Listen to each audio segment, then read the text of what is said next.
Este contenido es financiado con recursos del Fondo Único de TI. Las redes sociales han posibilitado que todos podamos interactuar con millones de personas conocidas o por conocer a lo largo y ancho del mundo. A través de ellas se crean nuevas amistades y hasta relaciones de pareja que pueden ser exitosas. Pero como en cualquier círculo social, también se crean enemistades e incluso relaciones tóxicas que pueden terminar en casos de un acoso tan severo que destruyen la autoestima de la víctima o la pueden llevar hasta el suicidio. El ciberacoso es una realidad entre las familias y especialmente entre los jóvenes, y ni qué hablar de las estafas o robos en línea. Hablemos de esto, porque también pueden ser un asunto de familia.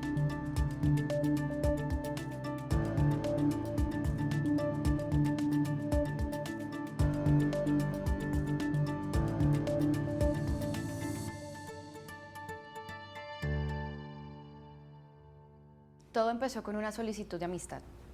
Yo era muy amiguera, entonces acepté. Él era muy guapo y la verdad nunca vi nada sospechoso en su perfil ni nada de eso. Todo iba muy normal hasta que una amiga me dijo que tuviera cuidado porque igual seguía siendo un desconocido y pues tampoco teníamos amigos en común. Me quedé con la duda, entonces cuando volvimos a hablar le dije que si podíamos hacer una videollamada para que nos conociéramos mejor. Y me dijo que no, que porque tenía la cámara dañada. Entonces ahí empecé a sospechar. Por lo de la videollamada dejé de hablar con él, pero él seguía escribiéndome y hablándome insistentemente. Cuando le respondí, le dije que si no hacíamos la videollamada, no deseaba seguir hablando con él. Su comportamiento cambió completamente. Me trató muy mal. Me asusté mucho. Entonces lo bloqueé. Yo pensé que bloqueándolo las cosas iban a cambiar y todo iba a ser como antes. Pero me contactó de nuevo y ahí empezaron las amenazas. Cometí el error de compartir muchísima información con él. Y esa información la utilizó en mi contra para escribirle a mi familia, a mis amigos, para hacer perfiles falsos difamando en mi contra. Hasta logró hackear una de mis cuentas y acceder a mis fotos privadas y amenazarme y chantajearme. Cerré todas las cuentas de mis redes sociales, cambié de número de celular. Solo creé nuevos perfiles en donde tenía a las personas más cercanas, pero no fue suficiente. Él seguía y él seguía. A veces me enviaba fotos de los lugares que yo frecuentaba y me amenazaba con eso, diciéndome que me iba a hacer daño si me volvía a ver en la calle. Renuncié también a mi trabajo porque dejaba comentarios negativos en las redes de la empresa en la que estaba. Y ni modo de llevar esto a las autoridades porque me decían que no había manera de rastrear a la persona que me estaba haciendo esto. Tenía miedo de salir a la calle. Le tenía pavor al celular, de encontrarme con mi intimidad expuesta en las redes por este tipo. Al final, por mi salud mental, yo me fui de la casa, cambié de ciudad, volví a cambiar de número, me alejé de mi familia. Y en la noche yo me preguntaba por qué. ¿Por qué yo? Yo solo quería conocer a una persona. Una de las cosas a las que hoy en día yo creo que yo le tengo mucho miedo es a eso, precisamente por la vulnerabilidad que tenemos en redes sociales, en donde este tema del ciberacoso es muy frecuente. Sin embargo, no todo el mundo lo denuncia, a la gente le da pena, y estar tan expuestos pues puede desencadenar incluso en que le dañan a uno la imagen y uno nunca se puede dar cuenta quién fue. Correcto. Hay que tener en cuenta que hoy en día existen muchas aplicaciones de citas. Las aplicaciones de citas son muy concurridas por los jóvenes, también por personas ya mayores. Y esa aplicación de citas también es un riesgo inminente para de pronto tener algún inconveniente futuro, dado que muchas veces muchas personas entregan información confidencial, entregan información íntima. Y cuando se entrega información íntima me refiero a fotografías, videos íntimos, los cuales pueden ser en su momento un material para poder ejecutar una extorsión. Es muy preocupante ese caso porque uno pensaría que eso solamente pasa en las películas y infortunadamente está pasando en la vida real. Que hayan personas que se dediquen a hacerle daño a otros es algo terrible y es donde ve uno pues el grado de maldad que se puede dar a nivel de estas redes. Diego, como abogado, ¿se ha vuelto muy frecuente esto? Claramente es muy común. Hoy en día la Fiscalía General de la Nación tiene en su página web un ítem exclusivamente para denunciar delitos informáticos. Y en este caso podemos tener en cuenta con el caso la ciberextorsión. La ciberextorsión es uno de los delitos en los cuales la tecnología y las redes sociales las ha traído consigo mismo para poder ejecutar todo tipo de ataques en contra de una persona. Entonces, ¿cómo se maneja la ciberextorsión? La ciberextorsión se maneja cuando el ciberextorsionista tiene un material amplio para poder acosar y para poder extorsionar a esa persona. Entonces, muchas veces, ¿qué se solicita o qué se pide como retribución? Dinero. O acceder a alguna acción a cambio. Entonces pasa mucho en parejas que ya tuvieron una relación pero que han compartido fotografías íntimas, videos íntimos, y a través de esos videos se solicita una suma de dinero o que haga una acción esa persona para no difundirlos, ¿cierto? Porque lo que la ciberextorsión quiere buscar en la persona es el escarnio público, que dañe su buen nombre. Entonces muchas veces es como la recomendación que se tenga en cuenta de que cuando conozcamos a una persona, porque hoy en día nos conocemos muchos por redes sociales, por aplicaciones o demás, entonces tener como esa privacidad hasta el momento en que sepa que la persona es una persona correcta o que por lo menos no va a ejecutar algo en contra mía. Sí, yo creo que mis amigos y amigas, no sé si les pasa, yo puedo decir que el 90% tiene alguna de estas aplicaciones de citas para conocer personas, o incluso en las mismas redes sociales, pues en Instagram y en Facebook, cuando uno se empieza a seguir con otra persona, digamos que le da acceso, es como una puerta que uno abre a toda la información personal. Yo pienso que algo que afecta mucho o que coloca en riesgo a las personas es cuando tú te encuentras solo, o sea, el tema de la soledad.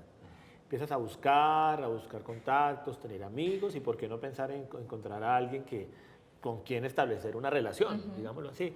Y ocurre mucho y de pronto conozco casos cercanos, más que todo a nivel de la comunidad LGTBI, que se dan ese tipo de páginas de contactos, de citas, de ese tipo de situaciones. Y normalmente muchas de las fotografías que se colocan allí no son normalmente de las personas, porque a veces pues, todo el mundo quiere mostrar pues, su mejor perfil y no va a mostrar una foto fea ni nada por el estilo. Entonces se da para que se falsifiquen muchas veces muchas cosas.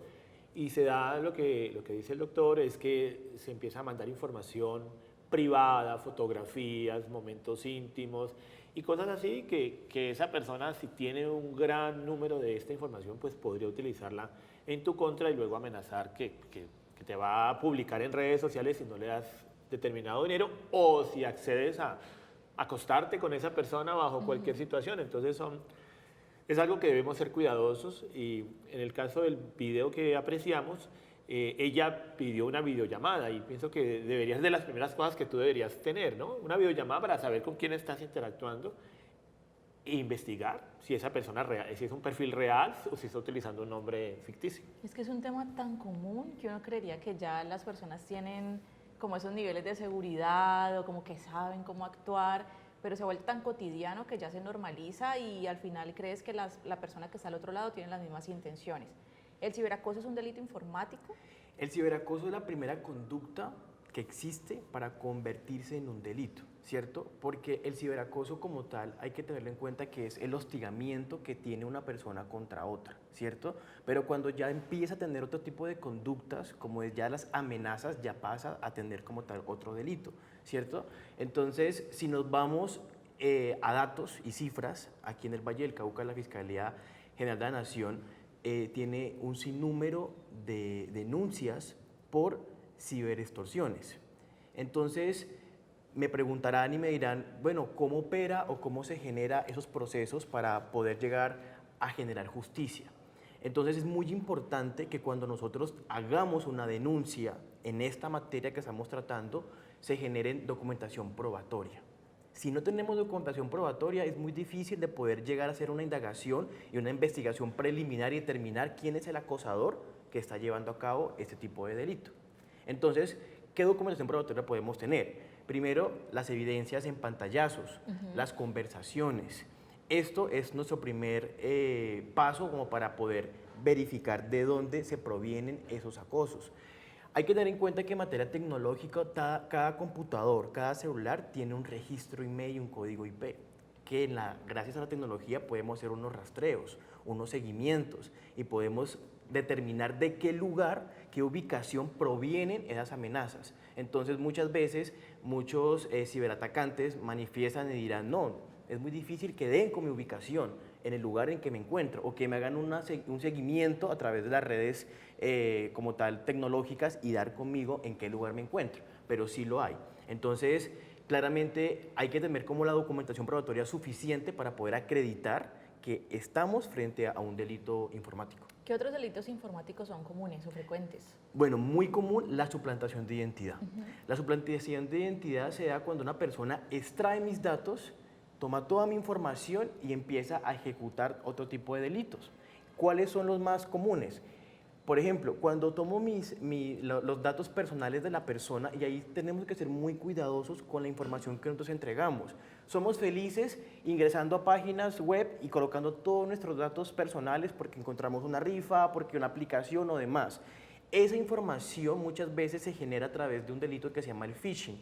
El phishing es una página web en la cual está una información que nosotros vamos a colocar datos correspondientes y extraen toda esa información y con esos datos claramente van a ejecutar acciones delictivas, entre ellos créditos. Es muy común que saquen créditos a mis nombres.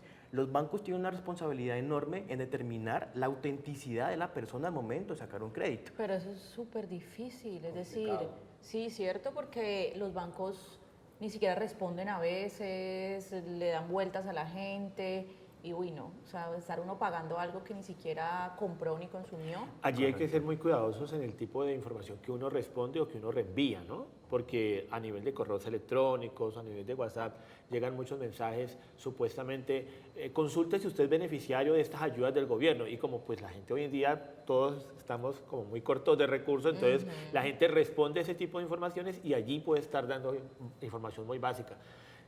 Yo le preguntaba a una funcionaria de la Alcaldía de Santiago de Cali frente a esos temas y normalmente me mandaba pantallazos, eso es falso, eso es falso. Entonces dice uno, pues la verdad debería ir a verificar. En los pueblos les queda más fácil que en las grandes ciudades. Usted tiene la alcaldía de pronto más cerquita y usted puede ir allá y esto que está llegando, eso es cierto, eso es verdad.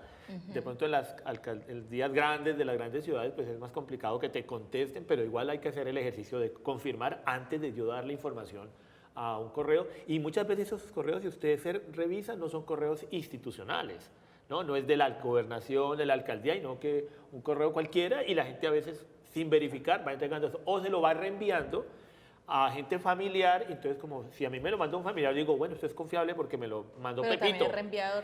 Entonces lo reenvían y sin verificar si eso que está allí es cierto y allí empieza la gente a caer. Esos correos, esos mensajes de texto y todo esto que se puede denominar que terminó en un estafado, ¿qué tipo de delito es? ¿Cómo se llama? Eso se denomina phishing, como le manifesté, porque son estrategias que se tienen para poder extraer datos e información. Por eso la recomendación a la ciudadanía o al televidente es que verifiquen muy bien de qué correo proviene el algoritmo correspondiente. Entonces, muchas veces utilizan los correos electrónicos de entidades acreditadas, entonces puede ser fiscalía, un juzgado, bienestar familiar, notificación de alimentos. Entonces lo primero que hace la persona es ingresar a ese correo electrónico, darle clic y cuando le da clic ya se puede, inicia un proceso de un malware, que es un virus, donde extrae esa información o los datos. Una recomendación y un tip muy importante para que tengamos en cuenta es de que en la parte superior, al lado donde está el slash del HTTP, que es el enlace o el URL. El enlace. Correcto. Hay un candado, ¿cierto? Cuando aparece ese candado, yo tengo la certeza de que estoy en una página completamente segura. Si ese candado no se encuentra allí, la página no es tan confiable. Cuando el candado no esté, preferiblemente abrir otro navegador y ingresar nuevamente a la página. Diego, vamos a una pausa para comerciales y ya regresamos con esto del tema de los delitos y también conoceremos tu historia, Ismael.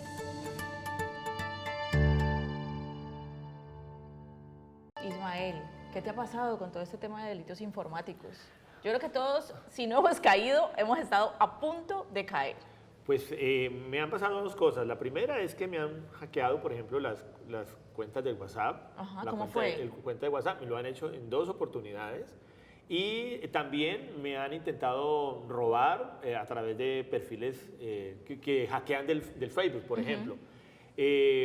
Las 2 veces, por lo menos del WhatsApp, siempre lo cogen a uno como en momentos que usted está Ocupado, o apenas azarado. empezando el día, que usted está como apenas como reaccionando frente al Como día. despertándose. Sí, eso pasa. Y a mí me ocurrió la segunda vez fue así. Apenas uno levantándose, le llega un mensaje y supuestamente, en ese caso, supuestamente desde el WhatsApp les quieren confirmar datos a uno y unos códigos y unas cosas. Y como utilizan el loguito del WhatsApp, entonces no, eso es WhatsApp. Es confiable. Y entonces, supuestamente, y entonces se pone uno a responder y cuando menos piensa, se quedó sin WhatsApp y entonces a la media hora me empezaron a llamar amigos, ve, pues usted es un problema, es que me estás cobrando pidiendo me estás pidiendo una plata. Y por ejemplo, tengo el caso de un amigo que nos valoramos mucho, nos apreciamos mucho y él, como apenas estaba despertando, le llegó ese mensaje y él dijo, no, pues ese es mi amigo, me apoya en muchas situaciones y chumbulú, le fue mandando 450.000 pesos sin verificar. Entonces, ese día me acuerdo que cuando hablábamos con él hasta lloró y yo le dije, ¿por qué no me llamaste? O pídame al menos un mensaje de voz, aunque también cuando hablábamos con el abogado que hoy en día hasta hay aplicaciones que falsifican la voz. Entonces, lo ideal sería, si pasa eso, que tú llames a la persona y verifiques si realmente está necesitando esa situación. Porque el gran riesgo es que el mensaje te llega desde el celular o del número de WhatsApp donde estás. Puedes estar hablando algo muy familiar y a los 10 minutos ya te hackearon y entonces te empiezan a hacer el delito. Entonces, Sí, me han llegado incluso de ese tipo de mensajes como que, hola, necesito 500.000 pesos, aunque uno también a veces siente y nota un poco como que la persona habla diferente. Correcto. ¿Cierto? Como que es distinto a como uno normalmente no como tiene siempre ese te trato. expresas. Y ¿Te ha también, pasado, Diego? Sí, he conocido muchos casos, ¿cierto?, en los cuales he tenido la oportunidad de asesorarlos. Y en ese tipo de situaciones, lo primero que debemos ejecutar es hacer el reporte. Recuerden que todas las aplicaciones y redes sociales tienen un reporte en la cual en ayuda de amigos puedo reportar para restringir ese perfil. Entonces, si me cajean lo que son Facebook o Instagram, inicio en configuraciones, voy y reporto. Y también muchas personas que están a mi alrededor pueden reportar ese perfil. ¿Para qué? Para que no continúe la misma situación de solicitud de dinero o amenazas que se puedan dar. Entonces es muy importante como el primer paso hacer el reporte correspondiente. Pero a mí me pasó que, por ejemplo, como yo he creado varios grupos, le pedí a amigos, ve, coloca en el grupo que quien está pidiendo esa plata no soy yo. Y esos amigos colocan mensajes y el tipo los El borraba, estafador. los eliminaba de los grupos. Y entonces, no, que a mí me eliminaron, o sea, los sacan de los grupos para que no sigan advirtiendo al resto que esa persona que está pidiendo esa plata no es cierto. Entonces, Sí, digamos o sea, que ellos ya están preparados, me imagino yo, que como actúa la gente y cómo reacciona, pues ellos también ya tienen una segunda reacción. Correcto.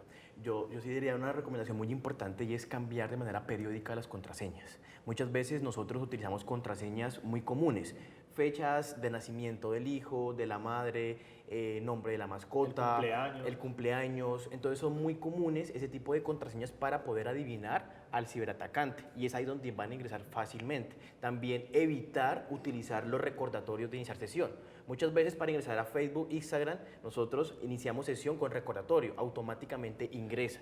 La cuestión es de que si tengamos mucha precaución y que nos tomemos el trabajo de volver a ingresar la contraseña para evitar de que alguna persona tenga acceso a mi computador y pueda iniciar automáticamente. Ay, no, pero a mí me pasa que uno tiene a veces como tantas contraseñas que es difícil recordarlas. Entonces sí, es muy común que uno utilice esas fechas especiales para poder recordar, porque si no, ¿cómo hacemos? Correcto. ¿Tocará anotarlas o qué? Probablemente. tener por ahí una libretica muy segura donde uno anote ese tipo de cosas. Algo que es muy preocupante es que le llega esa información y o sea, es sospechoso cuando te empieza a escribir una persona que hace rato tú no hablas con esa persona, que no hay una continuidad de diálogo y que cuando te pide plata. Allí lo más seguro es que están intentando robarte el dinero por ese lado. Ismael, ahora me cuentas tu otro caso porque vamos a ver una historia que nos trae Manuela en su podcast. A una pausa para comerciales y ya regresamos.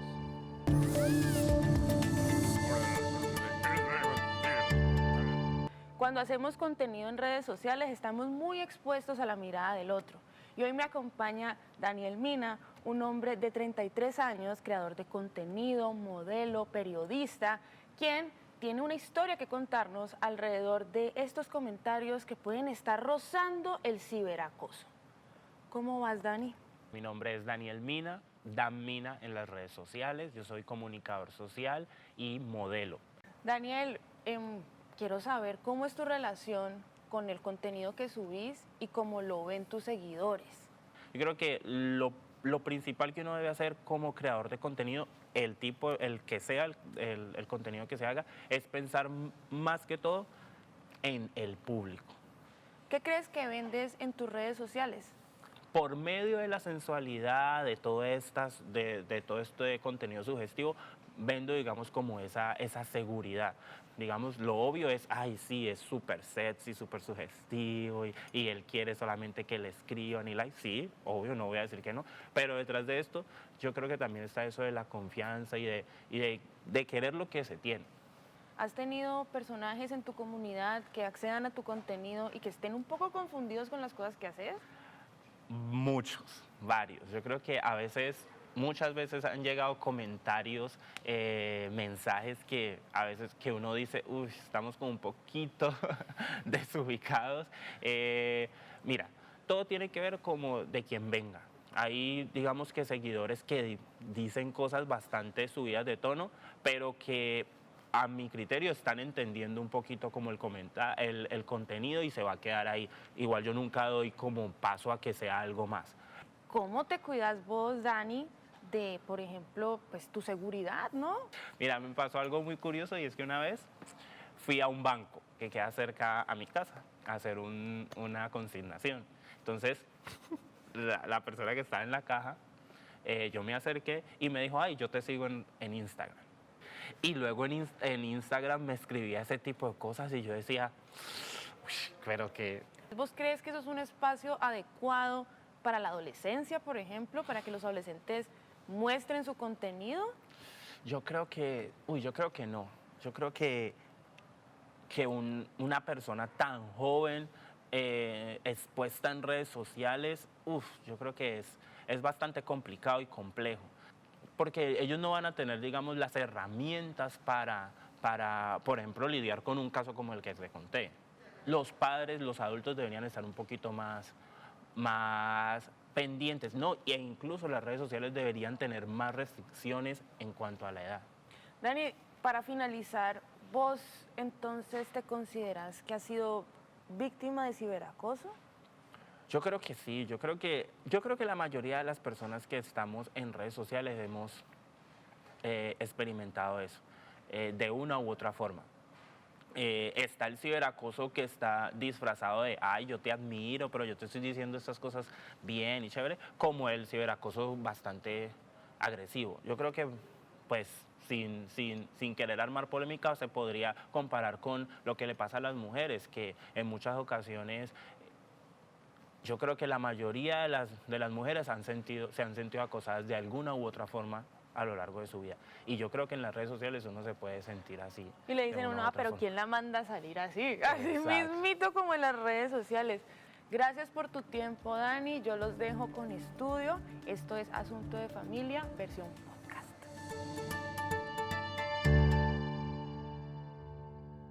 Diego, yo quiero retomar este tema del ciberacoso y es qué tanto puede vivir o sufrir una persona que es víctima de esto en su vida general. Claramente existen unas cifras muy altas por consultas en materia de atención mental, porque esto deja unas graves secuelas en la persona que ha sufrido este ciberacoso, por la forma de la intimidación que se ejerce, la presión, la coerción y muchas veces las amenazas de difamarlo y de dañarle con su buen nombre. Entonces, muchas personas que estamos de pronto en materia de redes sociales, la parte digital, pues cuidamos mucho nuestro nombre, nuestro perfil, nuestra trayectoria quizás profesional. Entonces, de pronto por una cercanía con otra persona, tal vez sentimental, puede llegar a arruinarte muchos aspectos de tu vida social. Y eso es lo que quizás más repercute en el estado mental de las personas hoy en día. Yo tengo una amiga... Una pregunta rápida para el abogado. A través de WhatsApp hay la posibilidad de que si tú quieres de pronto compartir una fotografía, la puedes mandar como fotografía de una sola vista, que esa fotografía tú no la puedes congelar en pantalla, por ejemplo. ¿Eso es seguro o hay la manera te lo digo porque si alguien quiere, bueno, jugar con alguien o tener algún tipo de situación para que esas fotos no las guarden o eso es posible que las capturen de alguna manera? Ismael, me parece que es una excelente pregunta porque realmente al momento de que enviamos esa fotografía o ese video en modo efímero, que quiere decir que solamente se puede ver una sola vez, pues podría parecer muy seguro. Pero hay que tener en cuenta que tengo mi celular aquí, veo tu foto, pero tengo más celulares.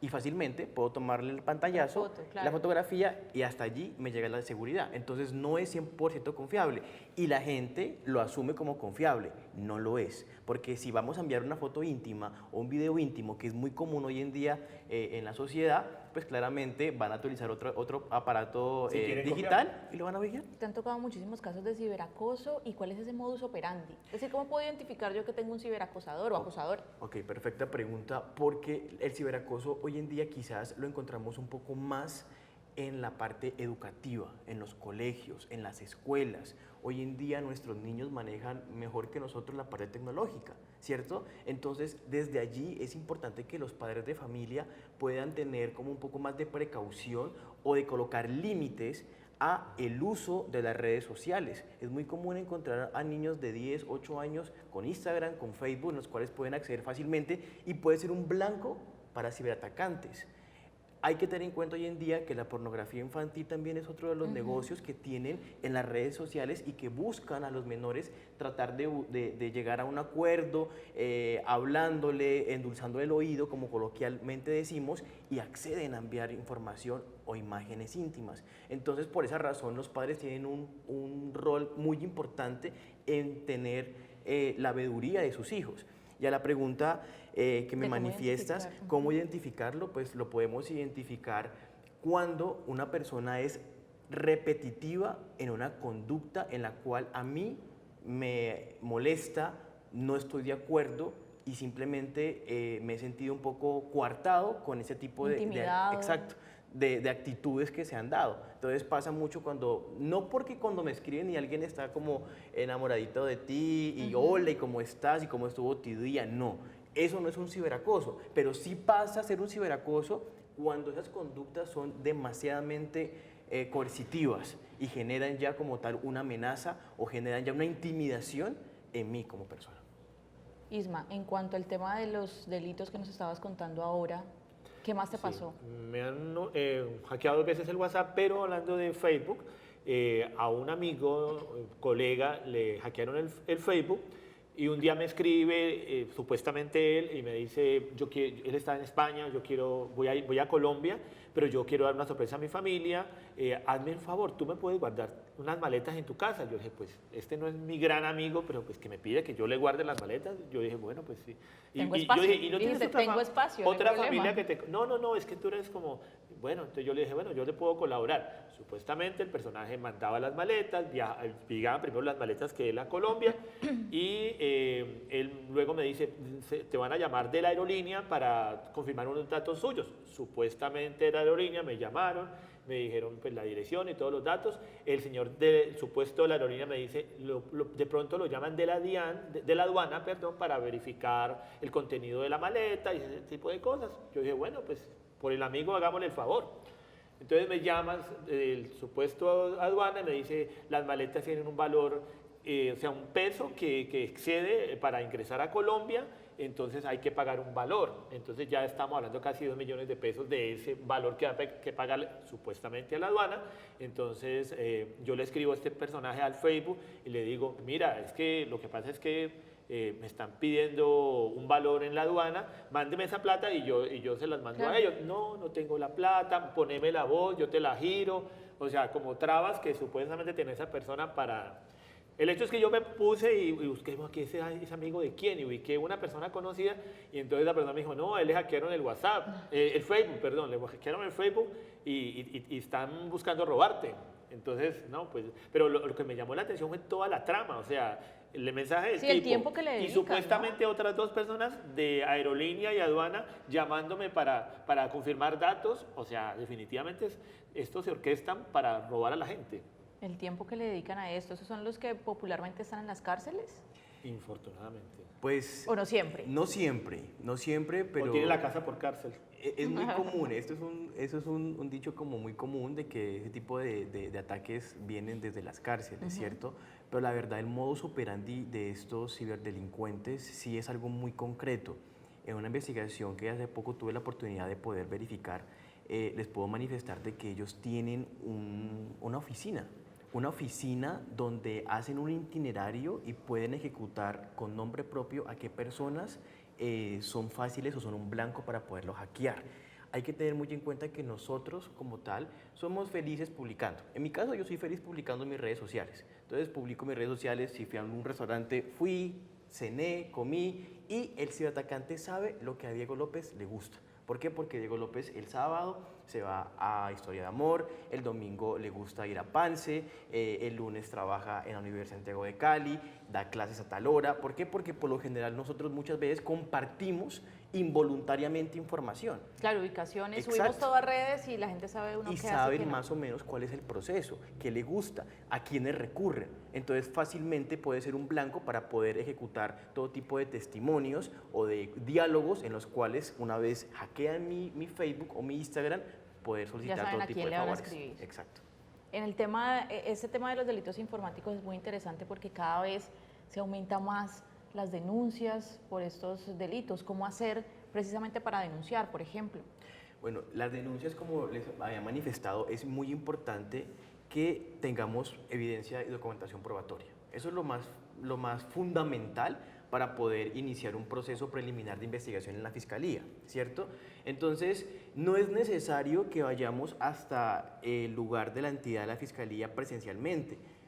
En la página de la Fiscalía General de la Nación existe un acápite donde salen los delitos informáticos. Están los delitos informáticos más representativos del momento y es allí donde inicio con mi usuario y empiezo a crear la información correspondiente, los hechos, las pretensiones, qué documentación probatoria tengo y me dan un número de radicado. Y con el número radicado puedo tener el seguimiento a la investigación. Esa es la forma en la cual yo puedo denunciar. Porque Lo mismo pasa con el claramente ciberacoso. ¿Es el mismo procedimiento? el ciberacoso como tal ya es una conducta que no está tipificada como tal legalmente, pero que sí se desprenden otro tipo de delitos, que en este caso podría ser la ciberextorsión o la extorsión como tal. El ciberacoso siempre se desprende hacia una extorsión, porque siempre me van a llegar a extorsionar o amenazar por algo, ¿cierto? Pero el acoso como tal inicialmente ya es algo que se da por medio de conductas.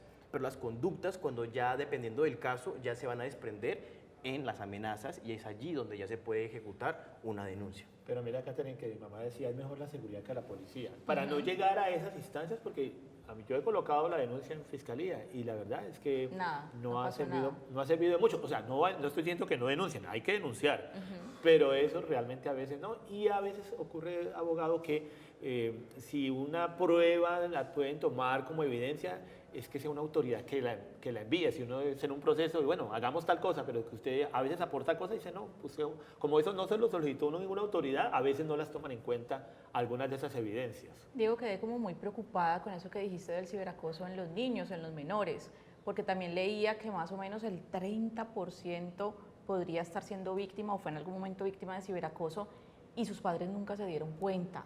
¿Cómo hacer uno como familia, por ejemplo, para identificar que su hijo, hija o el joven de su familia está en esto? Bueno, en este punto es importante tener en cuenta que existe un papel fundamental tanto de institución educativa como padres de familia, ¿cierto? Los dos deben tratar de unificar fuerzas para poder minimizar estos actos de ciberacoso que hoy en día se ven mucho en los estudiantes. Entonces, en los casos que he tenido la oportunidad de precisar o de llevar, les puedo manifestar de que los ciberacosos se dan a través de las redes sociales, ¿cierto? Entonces es allí donde empiezan a amedrentar entre ellos mismos con apodos, con sobrenombres y con todo tipo de actitudes, emoticones o imágenes que en algún momento a la persona le puede causar un impacto mental. ¿cierto? Entonces, ¿cuál es la primera ruta que un padre de familia debe tomar cuando se da un ciberacoso dentro de la institución, que por lo general es donde más se da? Primero es notificar a las directivas de la institución educativa en la cual está estudiando el menor. Una vez se notifique, se hace un encuentro, que quiere decir el estudiante que es acosado y el ciberacosador. Y en ese encuentro con sus padres de familia, claramente, porque hablamos de menores de edad y tienen que estar acompañados de sus representantes, ya se llega a hacer un acuerdo en donde los dos, con acompañamiento psicológico, traten de solucionar sus inconvenientes, sus diferencias, y si con ello, mediante un acta, no se ejecuta una solución, ya hay que pasar a otros términos correspondientes legales, ¿cierto? Porque muchas veces ya esto está afectando psicológicamente a los menores. Entonces, este es un tema muy importante que se debe trabajar desde las aulas, desde la parte educativa, desde las clases, para que los menores no incurran en ese tipo de delitos que es muy común hoy en día. ¿Cómo Pero hacerlo? yo pienso, Catherine y doctor, que la confianza de los padres y el diálogo es vital, que se puedan hablar. Cuando mi mamá nos crió a nosotros, no habían estas redes sociales en ese momento, pero mi mamá, sin ser una mujer que haya tenido educación, se sentaba con nosotros y cogía la maletica del colegio. ¿Qué tienes acá? ¿Qué notas te mandaron? Y de pronto me revisaba y me encontraba un borrador y decía, ¿ese borrador? ¿De quién es? No, es ese borrador tuyo. me lo encontré. Usted no me puede encontrar nada en el colegio, eso es de algún niño. Si fuese hoy en día en el tema de redes sociales, seguramente me revisaría y este contacto, ¿quién es? ¿Esta persona quién es? O sea, estos mensajes, debe haber un diálogo y que haya confianza, porque infortunadamente a veces no educamos para ser previsivos, pero tampoco para agredir a otro. Entonces llegan niños siendo agresores a afectar a otros y eso también es el tipo de conducta que estamos viendo en las casas. Correcto. Hay algo muy importante y es de que como padres de familia pueden regular lo que sus hijos ingresan tanto en la parte digital y en la parte web, ¿cierto? Hay una aplicación en la cual el padre puede regular que los menores estén regulados a una hora específica para manejar sus redes sociales o para manejar la parte digital, para no acceder a plataformas pornográficas y para tener como de pronto un poco más de vigilancia y de veeduría con lo que los menores ejecutan. Creo que eso es muy importante. Hay muchos factores también como la trata de blancas y muchos menores han desaparecido de manera inesperada y es por ese tipo de situaciones que se dan. La trata de blancas hoy en día menores es una realidad que muchas veces nosotros no la vemos porque no nos ha tocado vivir, pero sí hay casos en los cuales muchos menores han sido citados a un lugar de encuentro haciéndose pasar por otro menor y es ahí donde los raptan y desaparece el menor y no sabemos en qué lugar del mundo se encuentra y hoy en día esa trata de blancas es una realidad muy triste. Pero es muy triste también que a veces en las familias se van permitiendo ciertas conductas. Es normal que la niña quiera quedar donde las compañeritas, no, que que vamos a hacer una pijamada, una chocolateada y no se verifican. ¿Realmente están allá? La mamá de esa compañerita sabe que van a hacer esa reunión, porque eso se va prestando para ese tipo de situaciones. O sea, se van generando esos espacios y ya se va volviendo como tan normal que la niña salga tarde o el niño también. Es que era lo que decía Diego, o sea, es fundamental en este momento la labor de los padres de Claro. familia en este tipo de situaciones. Infortunadamente lo que pasa hoy en día es que los papás que trabajan pues llegan tarde o llegan cansados y se penan es con el televisor Llegamos sin y el tiempo y control sin y ganas. las cosas de la casa van pasando y pueden estar ocurriendo los mil delitos y no se enteran porque no hay diálogo, porque infortunadamente la ocupación y los medios televisivos mal utilizados, porque no siento que mal utilizados, pues se prestan para ese tipo de situaciones. Vamos a ver futuros asuntos, una pausa para comerciales y ya regresamos con este tema en Asunto de Familia.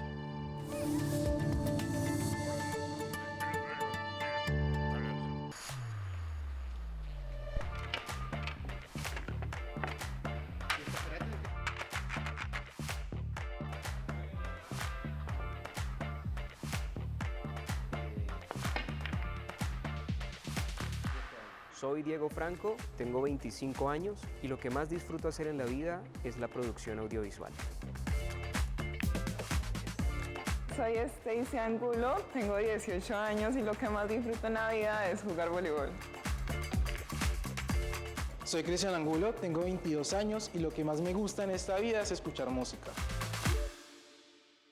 Chicos, el ciberacoso siempre va a encontrar una forma de meterse en nuestras vidas. Quiero saber ustedes qué piensan del acoso virtual o el ciberacoso y cuál ha sido su experiencia con ello. Durante muchos años he usado las redes sociales. Una vez fue víctima de ciberacoso. Había una foto mía de pequeña que a ellos les parece súper linda. Entonces ellas las colocaron de perfil. Y una compañera hizo muchos stickers míos con esa foto y los difundió en todo el colegio. Todo el mundo se ríe de eso cuando realmente hay veces a ti no te parece gracioso y a ti te afecta. Bueno, en mi caso fue muy particular porque yo crecí con el surgimiento de las redes sociales, ¿no? Recuerdo cuando estaba en el colegio y habían unos grupos que se habían creado anónimamente. Se dedicaban a exponer a ciertas mujeres específicamente, ni siquiera eran hombres. Esas chicas cuando llegaban al colegio, claro, todo el mundo las miraba y se sentía eso. Las mujeres están más expuestas por el simple hecho de que el patriarcado, el sexo masculino es más fuerte, las mujeres tienen que estar bajo un dominio porque hay personas que tienen ese pensamiento errado que no lo han cambiado porque ya estamos en un siglo diferente, en una época diferente y aún las personas pues no lo entienden. Yo entiendo que el acoso, por ejemplo, está constituido principalmente, al menos en redes sociales, por una herramienta que es el anonimato. El anonimato genera esa sensación de poder en las personas. Es muy triste porque sé que en aquel entonces muchos docentes, aunque no estuvieran en los grupos, sí eran testigos de eso y no hicieron nada al respecto. El ciberacoso, o sea, como no es algo como tan que uno está ahí metido. Por ejemplo, pues llegas muchos comentarios de personas que quizás no tienen nada que ver contigo, pero dijeron, ve, ese comentario me pareció curioso y siguen la línea. O sea, es algo que posiblemente vos no puedes parar porque es algo que vos no tienes contacto directo con el agresor. Yo he vivido los dos tipos de acoso, tanto en la vida real como en digital. Realmente el acoso en la vida real es que tú estás expuesta a tener esa persona de frente. ¿Seremos más agresivos en redes sociales que en la vida real? Yo opino que sí, no sabes hasta qué punto esa persona que te está acosando quiere escalar la situación. En una sola palabra, ¿cuál sería la consecuencia más grande de pasar por el ciberacoso? Empecemos por Stacy. Es algo espantoso porque sientes todas las miradas encima de ti, sientes que todo el mundo te está señalando. Diría que es aterrador. ¿Y a ti, Cris? Yo voy por la línea de Diego, yo diría que miedo, o sea, porque no sabes, quizás ese ciberacoso se vaya a algo físico, si ese ciberacoso va a continuar en el tiempo, no sabes cuándo va a terminar. Siempre es como ese miedo constante, no sabes qué va a pasar. Chicos, muchísimas gracias por abrir su corazón y compartir sus experiencias con el ciberacoso. Los dejo con estudio. Nos vemos luego. Diego, ¿qué herramientas le podemos dar a los jóvenes para prevenir este tipo de situaciones, por ejemplo, el ciberacoso? Bueno, las herramientas que los jóvenes hoy en día deben tener, primero y en primera instancia, es el autocuidado. El autocuidado en mi información que yo voy a entregar a las demás personas, ¿cierto? Mientras nosotros tengamos como esa privacidad en tratar de saber qué envío y qué no envío, por ese lado podemos tener un aliciente para tener alguna prevención más adelante de algún ciberextorsión que se puede dar. Segundo, es importante también que al momento en que nos encontremos en un ciberacoso, un posible ciberacoso, pues iniciemos con el bloqueo. Esa es la primera recomendación, bloquear a ese usuario o esa cuenta anónima, que por lo general son anónimos, y con ello ya continúo normalmente, pero si se vuelve a repetir desde otros perfiles, continúo bloqueando, pero ya es allí donde yo ya debo acudir legalmente a una instancia para hacer la denuncia correspondiente. Tercero, y también muy importante como herramienta para la prevención, es que cuando nosotros estemos en torno a un posible acoso, capturar información, capturar toda la información para que yo tenga como la validez probatoria de saber quién está ejecutando y qué forma lo está haciendo, ¿cierto? Porque si en una posible identificación, tener con la documentación para poder iniciar un proceso judicial. En este tema, lo hablabas ahora también, ¿cuál es la frontera? Es decir, no todo es ciberacoso. ¿En qué momento podemos decir esto es, esto no es, o no es tan grave? Porque a veces, por ejemplo, mi papá, cuando uno habla de esos temas de ciberacoso y del bullying y de, pero eso pasa desde hace muchos años. A mí en el colegio me hicieron tal cosa y eso nunca me dejó ninguna secuela, ni ningún problema psicológico, eso es normal. Entonces, ¿en qué momento uno sabe que ya es una situación que es extremadamente agresiva? Sí, correcto, eso es muy coloquial porque a mí también me lo decía mi mamá, como que ahora por todo se quejan, por todo esto, con chancla y con la cuchara de palo terminábamos y salíamos, sí, exactamente. Pero hoy en día de pronto la frontera en la cual se puede analizar este contexto es cuando ya se pasa a una amenaza o también cuando se da a algún contexto sexual, ¿cierto? Entonces no podemos normalizar una conducta sexual por redes sociales, donde hay comentarios como que qué linda, qué rica, o palabras que no son comunes y que pueden intimidar tanto a una mujer como a un hombre. Y con desconocidos, ¿no? Y con desconocidos, claramente. Entonces, cuando ya se pasa esa barrera como pero puede tal, ser conocidos también, ¿no? Que sean Sí, conocidos pero de uno y uno de todas maneras se como que no reduce le el gusta riesgo el si usted comentario. conoce a la persona y sabe dónde vive. Bueno, pero de todas maneras para hay que acusarlo, tener pero cuidado, sí, hay que tener claro. cuidado. Entonces aquí ya se pasa como tal ya a una conducta abusiva en el plano sexual, que no está bien vista, tanto un hombre como una mujer. Y si usted me preguntan y me dicen, Diego, pero entonces las personas que venden contenido sexual, ¿cómo ellos se pueden exonerar? También, claramente, porque hoy en día este tipo de situaciones que son los OnlyFans, muy conocido, y que tienen su perfil en Instagram, en Facebook también pueden ser víctimas de abuso.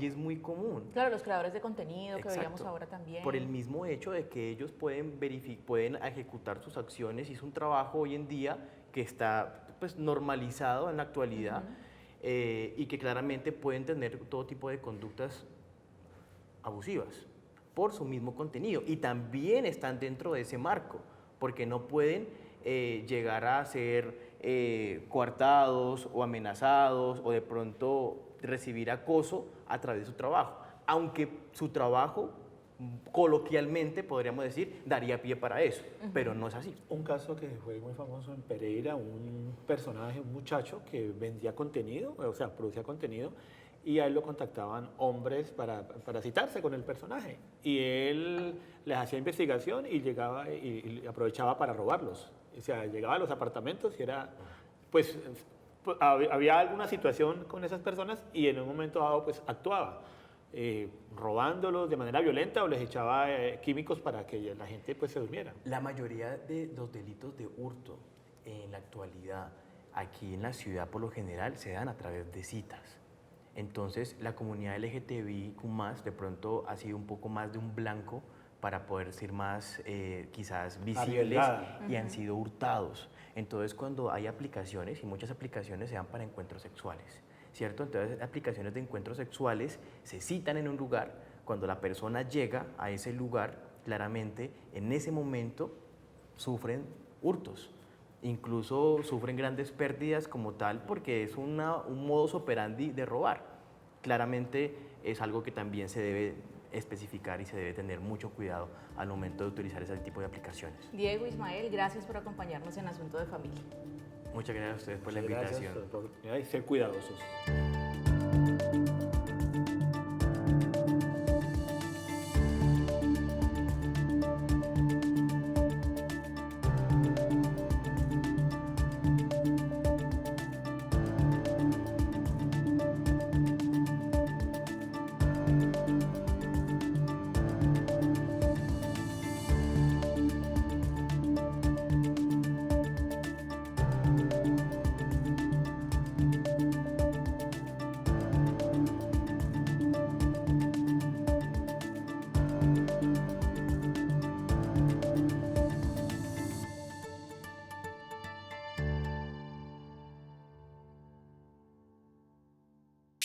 Este contenido es financiado con recursos del Fondo Único de TI.